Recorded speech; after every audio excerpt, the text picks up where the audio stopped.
14절부터 21절까지입니다.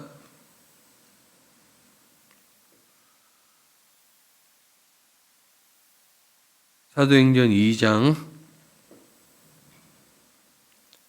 14절부터 21절까지입니다.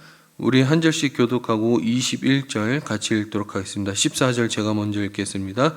베드로가 11 사도와 함께 서서 소리를 높여 이르되 유대인들과 예루살렘에 사는 모든 사람들아 이 일을 너희로 알게 할 것이니 내 말에 귀를 기울이라.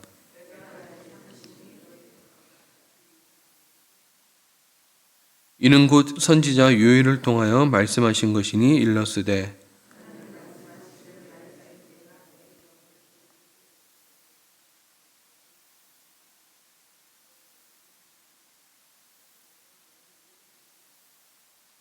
그때 내가 내 영을 내 남종과 여종들에게 부어주리니 그들을 예언할 것이요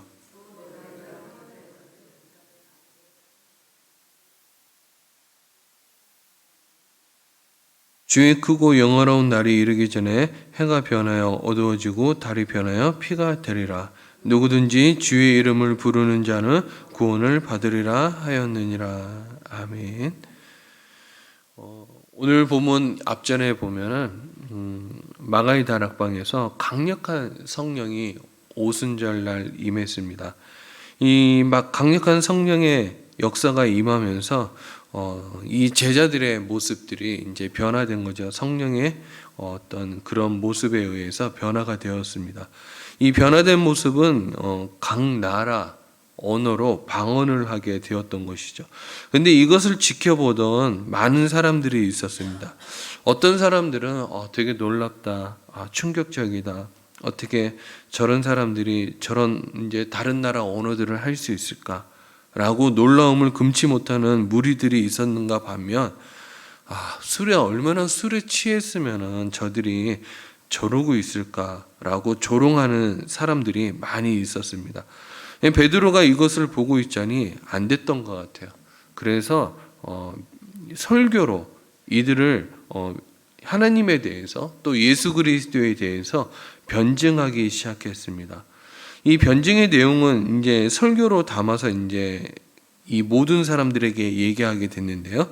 이 강력한 지금 마가의 다락방에 임한 강력한 성령의 임재와 역사, 그리고 예수 그리스도의 구속, 또 예수 그리스도의 부활과 승천이 이 우리들이 할 수 있는 것들이 아니었고 성경에 있는 이 구약의 예언이었다라고 그렇게 이야기를 하면서 오늘 설교를 베드로가 하기 시작했습니다. 우리가 오늘 읽었던 본문은요, 베드로 설교의 첫 부분이에요. 베드로 설교는 세 부분으로 되어 있습니다. 이 베드로 설교의 첫 부분은 무엇이냐면요, 요엘 선지자의 예언을 이용하여 이 강력한 성령의 임재는, 이 성령의 역사와 성령의 현상은 이 구약에서 얘기하고 있었다라는 거죠. 자, 그렇다면 오늘 본문을 통해서 하나님이 우리에게 주시고자 하는 메시지가 무엇인지 한 가지로 살펴볼까 합니다. 그것은 바로 우리에게도 성령이 임하면 삶의 권능이 나타납니다. 자, 17절과 18절에 보면은 요엘 선지자가 이야기했던 예언이 나옵니다. 이 요엘 선지자를 통하여 하나님께서는 우리에게 무엇을 말씀하시고 싶냐 하면요, 하나님께 충성하는 사람, 이 어떤 사람, 남종과 여종들에게 하나님은 반드시 성령을 부어주십니다. 이 성령을 소유한 사람, 성령의 능력이 있고 성령이 충만한 사람은 반드시 권능이 뭐죠? 하나님의 예수 그리스도의 권세와 능력을 얘기하는 거죠. 이 권능을 소유한 사람들로 변화시켜 주시겠다는 거죠. 그러니까는 이제 마가의 다락방에서 모여서 이제 방언을 한 이제 수많은 제자들은 하나님의 권능을 얻은 사람이다 라고 얘기하고 싶었던 거예요, 베드로가. 자, 권능을 얻게 되면 이제 성령에 우리가 충만해지면 어떤 일들이 일어나냐? 베드로는 먼저 이것을 얘기하고 싶었어요. 너희 자녀들은 예언을 할 것이다 라고 얘기하고 있습니다. 여기서 자녀들은 어린아이들을 가리킵니다. 여러분, 어린아이들이 이렇게 똑똑한 존재들이 아니죠. 무지한 존재들입니다. 어떤 부분에서요? 삶의 경험도 없고 또 인생을 살아갈 지식도 없는 그런 이제 존재들이죠. 그래서 성경은 이 잠언 22장에서 어린아이를 뭐라고 표현하냐면 미련한 존재들이라고 얘기해요. 그래서 어린아이들은 키울 때 징계와 채찍이 어린아이들을 미련하게 하는 것을 멀리 쫓아낼 수 있다라고 얘기합니다. 그 정도로 어린아이들은 세상에 대해서 아무것도 모르고 또 미련한 존재. 하지만 이런 어린아이일지라도 성령을 받으면 이 자녀들이 예언을 하게 됩니다. 예언이란 여러분 우리가 생각해 보면은 장차 일어날 일에 대한 하나님의 계획, 섭리, 사람들의 운명을 미리 말을 하는 것이죠. 그리고 이 예언이라는 것은 미래에 될 일을 우리가 믿음으로 보고 또 하나님의 섭리를 말하는 것이 예언입니다. 하지만 이 똑똑하지도 않고 무지하고 미련한 존재인 어린아이들조차도요, 성령 충만하면, 성령이 임재하면, 또 주님의 말씀에 순종하면 이 예언을 하게 될 거라는 거예요. 그래서 종종 집에서 보면은 교회를 다니는 우리 이제 어린아이들이 부모님께 이런 얘기를 할 때가 있어요. 예수님 믿어야 천국 갈 수 있어요. 아빠 교회 같이 가요. 라고 얘기할 때가 있어요. 그럴 때 보면은요, 부모님들은 그런 모습들을 보면서 신통방통하게 생각을 하죠. 여러분, 우리 어린아이들은 하나님의 또 은혜, 또 성령 충만하면은 우리가 무시할 수 없는 존재가 된다라는 거예요. 그는 이제 이 얘기를 하는 이야기가 무엇입니까? 우리 제자들이 지금 어떤 존재일지라도 미련한 존재이고 세상 사람들이 보고 무식한 존재일지라도 어린아이들조차도 성령 충만하면 그렇게 될 건데 요엘 선지자가 그렇게 얘기했는데 하물며 우리가 성령 충만하면 이런 일들이 벌어지지 않겠느냐라고 베드로가 얘기하고 싶었습니다. 다음으로 볼 것은 젊은이들이 환상을 보게 될 거라는 거예요. 여기서 이제 환상이란 이제 비전을 얘기합니다. 많은 사람들 중에 이제 사람들 중에 이제 가장 비판적인 세대를 꼽으라 그러면 젊은 층을 얘기하죠. 젊은 층은요 되게 냉소적입니다. 비판적이고 정욕적입니다. 그리고 낙심을 잘하는 존재들이 젊은 층들이죠. 젊은이들은 거의 다가 보면은 회의론자들이에요. 의지는 넘치는데 사회가 이 젊은이들의 비전을 이루어주지 않는다고 생각하죠. 그래서 이 젊은 사람들이 한때 사회 모순을 비판하고 사회의 회의를 느끼는 젊은이들이 이 세상에 너무 많아져 가고 있죠. 이 성경에 보면은 이 대표적인 사람이 있습니다. 나다나엘이죠. 와서 보라, 선지자가 났다라고 얘기하니까는 나사렛에서 무슨 선한 것이 나올 수 있겠냐라고 아주 냉소적이고 비판적으로 얘기했어요. 젊은이들은 정욕이 넘쳐나는 연령층입니다. 그래서 육신의 만족을 위해서 아주 쉽게 범죄에 빠지기도 하죠. 이런 젊은이들이 성령을 받으면 거룩한 비전을 지니게 됩니다. 한마디로 얘기하면 젊은이들이 희망을 지니게 되는 것이죠.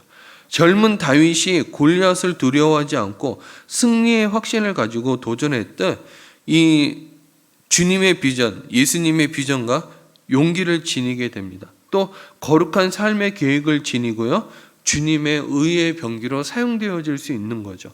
베드로가 또 얘기하고 싶은 게 무엇입니까? 우리 젊은이들, 제자들이 지금 다 젊은 사람들이잖아요.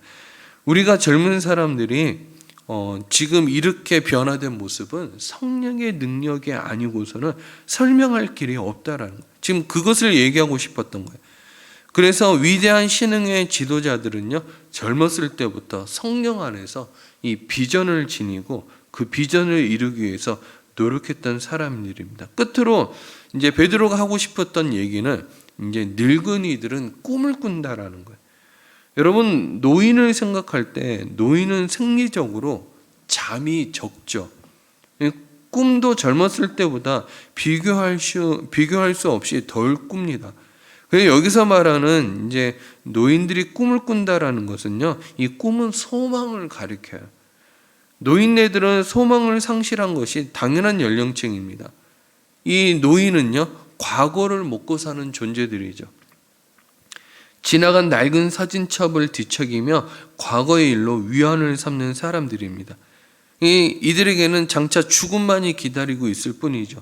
그런데 이 노인, 늙은 사람들도 성령을 받으면요, 소망, 즉 꿈을 지니게 됩니다. 아브라함이 100세가 되었지만은 이 아들을 얻는 꿈을 하나님께 받게 되죠. 그 뒤로부터 이 아브라함은 소망을 가지게 됩니다. 모세도 미디안 광야의 양치기로 있다가 80세에 하나님의 이 부름을 받고 이스라엘 백성들을 이끄는 지도자가 되는 꿈을 받았습니다. 아무리 나이 먹은 노인네라고 하더라도요, 이 성령을 받으면 어린아이들처럼 이 고운 꿈을 간직한 사람이 됩니다. 그래서 이 생기가 넘치고요, 또 영생의 소망이 이 늙은 사람들을 즐겁게 만드는 것이죠. 여러분, 베드로가 오늘 세 가지 이야기를 하면서 우리에게 얘기를 합니다. 우리가 술에 취한 것이 아니라 성령의 충만함으로 우리가 이렇게 변화된 것이라고 말이죠. 여러분, 우리도 베드로가 얘기한 것처럼 성령의 능력으로 이 삶의 권능을 누리는 성도님들이 되셨으면 좋겠어요. 여러분, 기독교인들의 가장 큰 꿈이 무엇입니까? 천국 가는 것이죠. 그 다음 꿈이 무엇입니까? 주님을 만나는 것이죠. 그 다음 꿈이 무엇입니까? 주님처럼 우리도 세상에서 쓰임받는 거 아니겠습니까? 여러분, 쓰임받으려면 어떻게 해야 돼요? 내 능력 가지고는 안 되는 거예요. 왜 내 능력 가지고는 안 됩니까? 우리 마음속에는 세상의 정욕과 성령의 마음이 늘 저울질하기 때문이죠. 그렇기 때문에 우리는 온전한 주님께 드림으로 성령 충만함의 역사를 우리도 있어야 된다라는 거예요. 예수님은 분명히 이렇게 얘기하십니다. 남종과 여종들에게 성령의 권능을 누리게 해주시겠다고. 여러분, 저는 오늘 여러분들이 성령 충만한 하루를 보내시고요, 또 성령의 권능이 있는 하루를 사셨으면 좋겠습니다. 말씀을 정리하도록 하겠습니다. 베드로는 이 예루살렘에 모인 수많은 사람들이, 지금 엄청난 사람들이 모여 있어요. 왜냐? 명절이기 때문에 그래요. 발 디딜 틈이 없는 그런 지금 상황입니다. 이때 베드로는요, 하나님 이름으로 담대하게 섰습니다. 베드로가 이렇게 담대하게 설 수 있었던 이유도 바로 그가 성령의 능력에 의지해서 성령 충만했기 때문이죠. 여러분, 베드로는 어떤 사람입니까? 베드로는 이 대제사장의 집에서 이 모닥불 앞에서 예수님을 3번 부인하고 도망갔던 사람입니다. 여러분, 그랬던 사람이 지금 도망가지 않고 당당하게 설 수 있었던 것은 하나님의 능력, 하나님의 권세, 성령 충만이 아니고는 설명할 길이 없죠.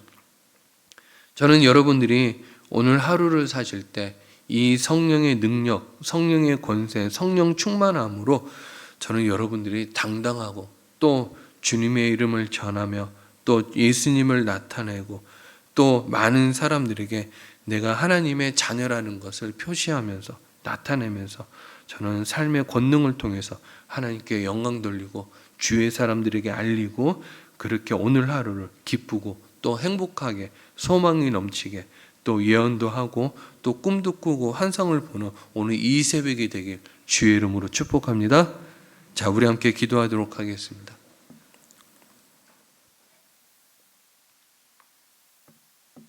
하나님의 은혜를 받으면 참 그 은혜는요